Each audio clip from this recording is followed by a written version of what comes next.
Oh, tidak jelas. Anak saya bertanya kenapa anak laki-laki sholat, anak perempuan sholatnya di belakang laki-laki. Nah, kemudian suami saya bertanya, kalau memang perempuan dengan laki-laki diciptakan setara, kenapa kemudian safnya berpisah? Kenapa nggak bisa sama-sama dampingan? Ya, oke, saya nggak bisa jawab bagaimana jawabannya. Quran surah keempat ayat 34 paling kiri sebelah atas. Quran surah keempat ayat 34. Ini kita turunkan lagi, kita mundurkan. Quran surah ke-51 ayat ke-49. Kemudian Quran surah ke-49 ayat ke-13. Kemudian setelah itu baru kita turunkan kemudian ke fungsinya di Quran surah ke-12 ayat 3 sampai dengan ayat ke-29. Right. Ya, sudah? Ya, mari kita lihat pelan-pelan. Saya mulai dari bawah dulu ya, sebelum tadi, karena ini pertanyaan ada suami, ada istri, ada anak, dan terkait dengan salat. Baik, nanti safnya saya turunkan lewat hadis-hadisnya belakangan. Saya mau mulai dari sini dulu supaya logika kita berjalan. Quran surah 51 ayat 49. Paling kiri sebelah bawah di mushaf. Kata Allah, "Wa min kulli syai'in khalaqna zawjaini la'allakum tadhakkarun."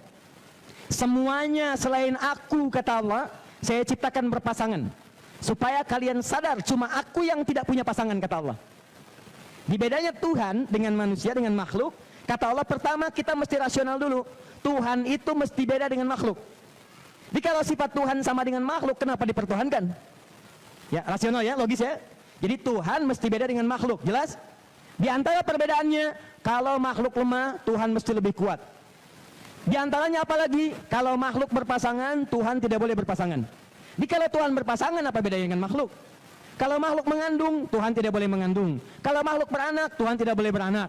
Kalau makhluk diperanakan, Tuhan tidak boleh dilahirkan. Kalau ada yang mirip seperti itu, berarti bukan Tuhan, karena sama dengan makhluk. Makanya ketika Yesus dipertuhankan, Isa dipertuhankan, kemudian disoal, Isa kan dilahirkan, masa sama dengan Tuhan? Tidak, Tuhan nggak boleh sama. Maka ada yang berkata, Isa ya Yesus kan beda. Dia lahir tanpa bapak. Maka saya jawab, ada yang lebih hebat, namanya Adam, lahir tanpa ibu dan bapak. Kenapa nggak jadi Tuhan? Maka dijawab lagi, dia bisa menghidupkan yang mati dengan izin Allah. Baik, ada yang lebih hebat, menghidupkannya dicincang dulu, habis dicincang dipisahin cincangannya.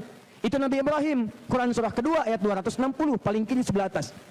Ketika Nabi Ibrahim mengatakan, wa idh qala Ibrahim rabbi arini kaifa tuhil mauta, ya Allah tunjukkan padaku bagaimana cara menghidupkan yang mati. Kata Allah, awalam tu'min, kamu enggak beriman, enggak yakin? Kata beliau, qala bala walakin yatma'inna qalbi, saya yakin cuma untuk menenangkan hati saya. Kata Allah, kamu coba potong-potong burung, potong-potong cincang, kemudian tempatkan di 3 bukit berbeda. Thumma du'uhunna ya'tina kasa'ya, panggil aja, panggil, persis sama dengan kalimat Nabi Isa. Kata Nabi Isa, hidup dengan izin Allah. Nabi Ibrahim mengatakan hidup dengan izin Allah. Begitu dikatakan hidup, semua menyatu lagi datang pada Nabi Ibrahim. Nabi Isa cuma nepuk, hidup dengan izin Allah, bangun, mayatnya masih utuh. Nabi Ibrahim dicincang dulu, disebut hidup, hidup, nyatu lagi. Lebih hebat Nabi Ibrahim dibanding Nabi Isa. Tapi sampai sekarang nggak ada yang menuhankan Nabi Ibrahim. Saya mau katakan sifat Tuhan mesti beda dengan makhluk, jelas? Right, sekarang karena Tuhan itu tidak boleh dilahirkan, Tuhan tidak boleh diperanakan, Tuhan tidak berpasangan, berarti makhluk harus berpasangan. Makanya semua makhluk mau berakal mau tidak berpasangan. Kambing, hewan punya pasangan, jantan betina. Tumbuhan punya pasangan. Lihat benang sari dengan putik, siang dengan malam, hitam dengan putih. Maka manusia pun punya pasangan. Apa pasangannya? Dan tidak pernah diciptakan manusia kecuali 2 jenis ini. Tidak ada yang ketiga. Tidak ada yang ketiga. Awas. Ada di Quran surah ke-49 ayat ke-13. Fokus. Saya mau urutkan supaya paham betul detailnya. Ya ayyuhan nasu inna khalaqnakum min dzakarin wa untha. Hei manusia, masih ingat uraian saya di awal tadi? Kalau disebutkan nas berarti manusianya siapa? Semua, tanpa kecuali. Semua, tanpa kecuali. Hei semua manusia tanpa kecuali, inna khalaqnakum min dzakarin wa untha. Kami ciptakan kalian cuma 2 tipe, kalau bukan dzakar untha. Kalau bukan laki-laki perempuan. Nggak ada yang ketiga. Maaf ya. Kata Allah, dzakar. Kedua, untha. 1, 2. Cuma 2 jenis, nggak ada yang ketiga. Nggak ada dzakar ke unta-untaan atau unta ke dzakar-dzakaran, nggak ada. Laki-laki yang punya sifat perempuan atau perempuan yang ke laki-lakian nggak ada. Jangankan manusia, pada hewan pun nggak pernah ditemukan. Misal, saya belum pernah misalnya ada di Australia ada kambing homo, nggak ada. Atau sapi yang lesbi misalnya, ada? Tidak ada. Nggak ada masuknya kurban, ntar nanti 5 bulan lagi ada kurban. Begitu dijual, berapa harga kambing ini? Ini murah Pak, cuma $1. Kok bisa? Homo? Nggak pernah. Jadi kalau kambing aja, hewan saja tidak, apalagi manusia. Nah, kita lepaskan bab ini, kita nyambungkan kepada konteks pertanyaannya. Lihat baik-baik. Ketika Allah ciptakan laki-laki, disebutkan dengan zakar. Zakar itu ciri-ciri fisik yang membawa maslahat kehidupan. Memang diciptakan seperti itu karena fungsi hidupnya harus sesuai dengan keadaan tubuhnya. Di tubuhnya didesain oleh Allah untuk menampilkan fungsi kehidupannya. Makanya ketika dia jadi melekat fungsinya, dirubah nama dari zakar jadi rajul. Rajulun, jamaknya rijal. Ini fungsinya, tubuhnya disebutkan, nanti saya masuk ke ciri-ciri. Kemudian ketika diterapkan jadi rajul. Apa itu rajul? Rajul itu sesuatu yang punya penampilan yang pijakan yang kuat, sifat yang tegas, kata-kata yang cukup luar biasa tampil, tampak, dan punya ciri fisik yang menunjukkan sifat ketangguhan. Kumis, ada janggut, ada kekekaran, ada otot yang beda dari makhluk yang lainnya. Kenapa semua itu diciptakan? Ada hikmah dalam kehidupan. Apa di antara hikmahnya? Pertama, dia diciptakan oleh Allah. Pertama, untuk dengan kekuatannya bisa tampil menjadi pemimpin dalam kehidupannya. Sifat pemimpin itu diantaranya, maaf, mesti kuat. Kuat mental, kuat fisik. Maaf, mesti tahan dari segala berbagai tantangan. Ujian-ujian, gelisah-gelisah, suara-suara berisik dan sebagainya, kan? Nah, dia bisa tangguh mengatasi itu semua, itu rajul namanya. Secara singkat, seorang laki-laki diciptakan oleh Allah Subhanahu wa taala karena punya tugas kepemimpinan dalam kehidupan, entah di rumah tangga atau dalam kehidupan sosialnya. Laki-laki disebut dengan zakar, punya ciri-ciri fisik yang beda dengan perempuan. Tadi ada kumis, ada janggut, ada otot yang lebih kuat, ada macam-macam. Ketika digunakan bertransformasi namanya menjadi rajul. Rajul ini kalau diturunkan lagi ke ayat Quran, Quran surah keempat ayat 34. Fungsi rajul yang pertama, jamaknya rijal, adalah qawam. Qawam. Apa itu qawam? Qawam itu memimpin, melindungi, mengayomi, dan seterusnya. Karena itu ketika laki-laki ditugaskan dengan fungsi-fungsi ini, termasuk maaf sekali menggunakan kekuatannya untuk mencari sumber-sumber kehidupan, kerja, cari nafkah dan sebagainya, disebut dengan rajul. Karena itu, fokus. Kenapa kemudian diciptakan seperti ini? Karena punya tugas disebut dengan qawwam. Ar-rijalu qawwamuna 'alan nisa, dengan segala fungsi ini. Sebaliknya perempuan disebut dengan untha. Apa itu untha? Sederhana. Untha itu asalnya ciri-ciri fisik yang beda dengan laki-laki. Misal, di perempuan ada yang sifatnya bisa digunakan untuk menyusui, memberikan ASI. Itu dalam bahasa Arab juga disebut dengan untha. Di perempuan ada sifat-sifat yang bisa menampung janin, rahim, bisa mengandung. Itu cuma bisa perempuan. Maka itu termasuk pada ciri untha. Jadi kalau seseorang disebut untha artinya bisa mengandung, bisa melahirkan, bisa menyusui. Itu diantaranya. Saya mau tanya pada Anda, mohon maaf sebesar-besarnya, ada laki-laki yang bisa mengandung? Tidak, karena itu laki-laki tidak disebut dengan untha, zakar. Ketika fungsi ini dilakukan, bukankah saat mengandung ibu memberikan perhatian yang dalam? Baik, saking diberikannya kasih sayang, kadang miring. It's new style of mind. Tetap halus dalam batang besar. Miring kanan, miring kiri, susah, capek, yang penting di dalam itu merasakan kasih sayang, kan? Kalau itu dipraktikkan dalam kehidupan, sifat menyayangi, sifat mendampingi, memberikan kasih sayang, memberikan semangat, maka berubah namanya dari unta kepada mar'ah kalau sendirian. Kalau banyak kan disebut dengan nisa. Merasakan, mengayomi, ikut, memberikan semangat, mensupport dan sebagainya, itu nisa namanya.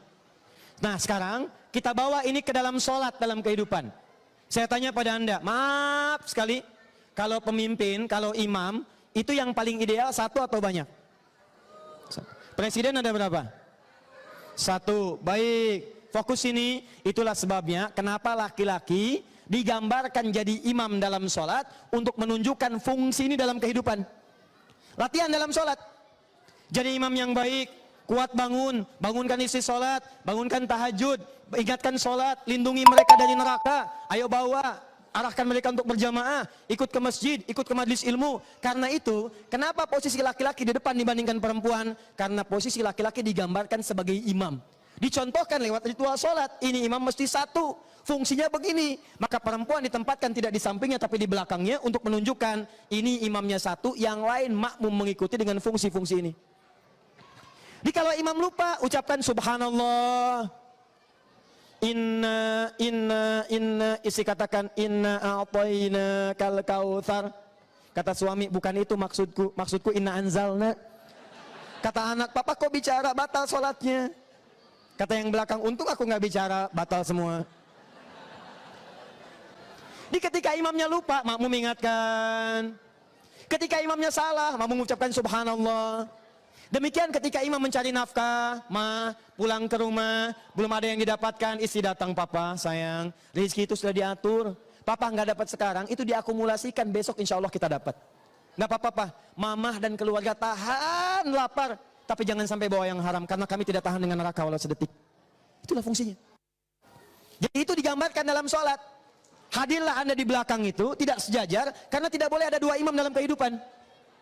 Makanya buka Quran surah ke-12 ayat 3 sampai 29. Laki-laki digambarkan sebagai matahari, perempuan digambarkan sebagai bulan. Apa fungsi matahari? Menyinari, memberikan sengatan yang panas, kemudian yang paling hebat itu, mengeringkan air di pakaian yang sedang dijemur itu. Maka demikianlah ketika istri anda diganggu, sengat tuh lawannya. Keluarga anda diganggu, sengat. Istri anda mengalir air mata di pipinya.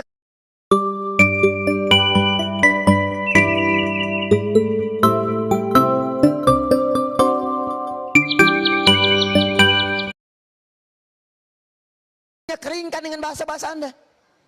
Sayang, kenapa kamu menangis? Satu air matamu itu luka di hatiku. Cie, bikin status. Sederhana. Sebaliknya bulan, apa itu bulan? Bulan itu adalah gambaran dari tampilan keindahan. Makanya anda kalau ingin melihat yang indah, kan malam bukan lihat cahaya bulan, lihat keindahan bulan. Makanya ketika Nabi Yusuf bermimpi 11 gemintang, bersujud ditambah satu mentari, satu bulan, tafsirnya mentari bapaknya, laki-laki, bulan itu ibunya. Jadi tampilkan keindahan ini, pimpinannya matahari, bawa dalam sholat, di belakangnya bulan, tampilkan keindahan dalam kehidupan. Jangan ditukar. Ini perempuan dari bulan pengen jadi matahari, laki-laki jadi bulan. Ada persoalan di rumah tangga, protes ibu, dengan kekuatan bulan, aku menghukummu. Jadi secara singkat, kenapa perempuan tidak sejajar sholatnya dengan laki-laki di sampingnya? Alasan yang pertama, hikmahnya adalah untuk memberikan gambaran spiritual bahwa ini adalah isyarat dalam kehidupan bahwa laki-laki, ya Allah tunjukkan padaku bagaimana cara menghidupkan yang mati. Kata Allah, awalam tu'min, kamu gak beriman, gak yakin? Kata beliau, qala bala walakin yatma'inna qalbi. Saya yakin, cuma untuk menenangkan hati saya. Adalah kaidah fikih. Apa kaidah fikihnya? Antara laki-laki dengan perempuan, karena fisiknya berbeda, maka sentuhan-sentuhan di antara keduanya bisa melahirkan getaran-getaran yang tidak sama. Dikhawatirkan ketika bersampingan kemudian terjadi gesekan-gesekan, akhirnya muncul kepada syahwat. Dengan syahwat itu bisa mengganggu keadaan sholatnya. Jelas sampai sini? Kenapa perempuan tidak jadi imam? Karena suaranya beda dengan laki-laki. Suara perempuan sebagiannya berupa aurat, desahannya berbeda. Begitu dibacakan kadang terdengar suasana yang tidak sama. Kalau laki-laki punya syahwat berbeda kemudian keadaan yang bisa tampil. Karena itu ada alasan fikih, ada alasan hikmah. Secara singkat, kenapa itu terjadi? Karena Allah ingin menunjukkan hikmah kehidupan.